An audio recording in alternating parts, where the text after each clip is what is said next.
Hello students, it's me Manidhi and from today we are going to start our new chapter When People Rebel 1857 and After.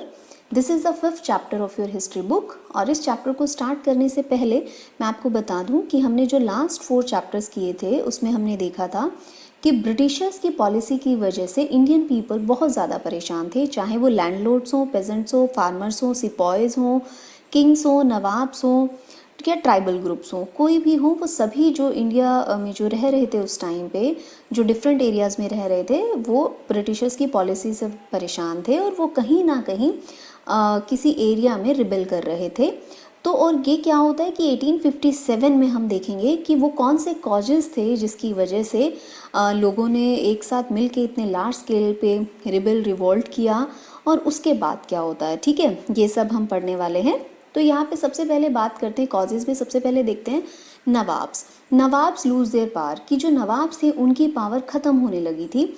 जैसे power erode, lost honour, no freedom, revenue, territories were taken, कि नवाब्स की power ख़त्म होने लगी, उनका honour, मान सम्मान ख़त्म होने लगा, उनकी अपनी फ्रीडम नहीं रही, टैक्स लिया जा रहा था और उनकी टेरिटरीज को भी अनेक्स मतलब छीना जा रहा था, उनसे लिया जा रहा था। तो यहाँ पे सबसे पहले बात करते हैं झांसी की। तो झांसी की जो रानी थी लक्ष्मीबाई, उन्होंने ब्रिटिशर्स के सामने उस टाइम पे डिमांड रखी थी कि जो उनके अडॉप्टेड सन हैं, उनके हस्बैंड की डेथ के बाद उसे उत्तराधिकारी माना जाए झांसी का। लेकिन ब्रिटिशर्स ने इस डिमांड को मानने से मना कर दिया। इसलिए रानी लक्ष्मीबाई जो थी वो ब्रिटिशर्स के अगेंस्ट हो गई और उसने रिबेल किया।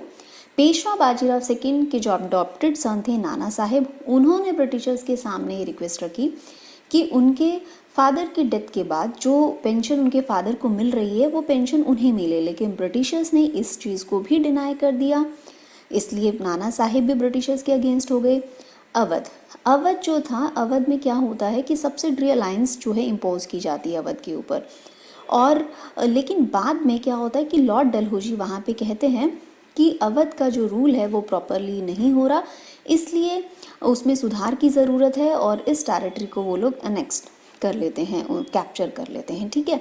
And finally and Mughal dynasty, Lord Dalhousie announce करते हैं कि जो बहादुर शाह जफ़र हैं वो लास्ट मुगल एम्परर होंगे, इनके बाद कोई एम्परर नहीं होगा और मुगल एम्पायर ऐसा नहीं रहेगा और जो बहादुर शाह जफ़र के जो बेटे होंगे उन्हें प्रिंस बोला जाएगा। मतलब ये कि मुगल एम्पायर भी उन्होंने ख़त्म कर दिया।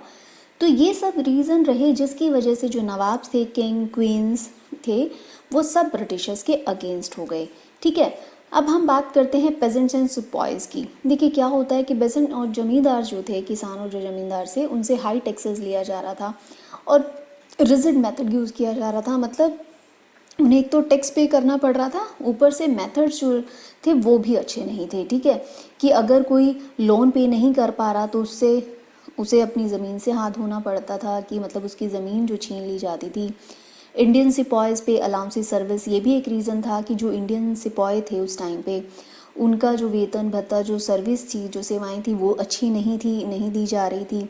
इसलिए वो भी जब सेटिस्फाई नहीं थे, उन्होंने भी रिबेल किया। न्यू रूल्स उनके रिलीजियस सेंटिमेंट्स को वायलेट कर रहे थे, किनके, इंडियन सिपॉयज़ के, कि उस टाइम पे ये माना जाता था कि अगर कोई सी को क्रॉस करता है तो वो इंडियन सोसाइटी में उस टाइम पे अच्छा नहीं माना जाता था, उनके रीति रिवाज के अगेंस्ट होता था। तो क्या होता है कि 1856 में एक न्यू लॉ पास कर देते हैं ब्रिटिशर्स कि जो भी आर्मी ज्वाइन करेगा उसे जब ज़रूरत होगी तो ब्रिटिशर्स उसे सी के दूसरी तरफ भी भेजेंगे और ये उन्हें मानना होगा। तो ये भी रीज़न रहा कि सिपॉय जो थे वो ब्रिटिशर्स के अगेंस्ट हो गए। तो पेजेंट्स बहुत गुस्सा थे इन सब वजह से। यानी कि देखो, नवाब्स भी गुस्सा हुए, उनके अपने रीजंस थे, पेजेंट एंड सिपॉयज़ भी एंग्री हो गए और रिस्पॉन्सेस टू रिफॉर्म।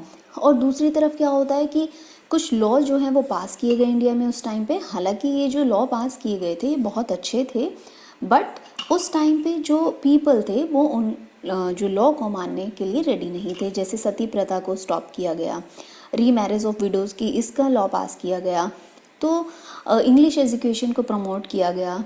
ये जो सारे रहे, जैसे हम देखेंगे कि ये जो 2 लॉज बने, ये काफ़ी अच्छे थे क्योंकि ये एक सोशल इविल थे उस टाइम पे सोसाइटी में, बट लोगों को उस टाइम पे पसंद नहीं आ रहा था। बिकॉज जो इंडियन पीपल थे वो ये सोच रहे थे उस टाइम पे कि ब्रिटिशर्स जो हैं अब उनके कस्टम, कल्चर, ट्रेडिशंस में भी इंटरफेयर कर रहे हैं।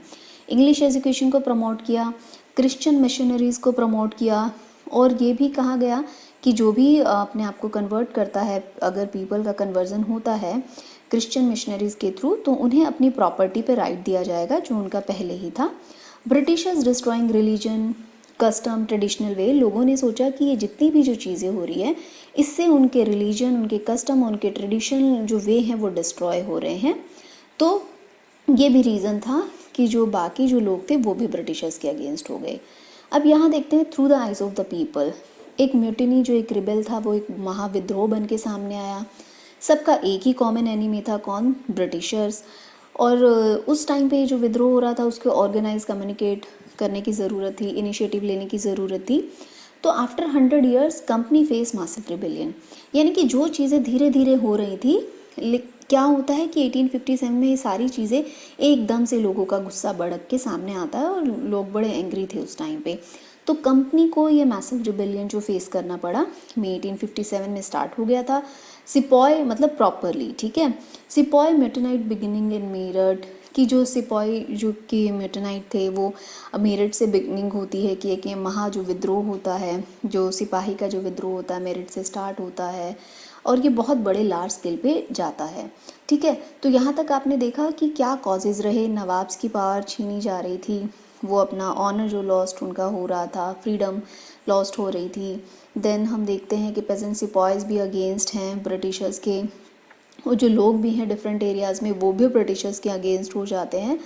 और मतलब ये सब चीज़ें मिलके क्या करती है कि फाइनली लोग जो हैं रिबेल कर देते हैं उस टाइम पे और रिवॉल्ट हो जाता है इंडिया में।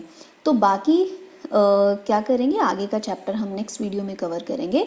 अब आप क्या करेंगे, यहाँ तक अपना जितने जो चैप्टर है उसको रीड करिए, इन सब टॉपिक्स को रीड करिए, और जो वीडियो है उसे दोबारा से आप सुन सकते हैं अगर आपको कोई प्रॉब्लम होती है तो, ठीक है बेटा।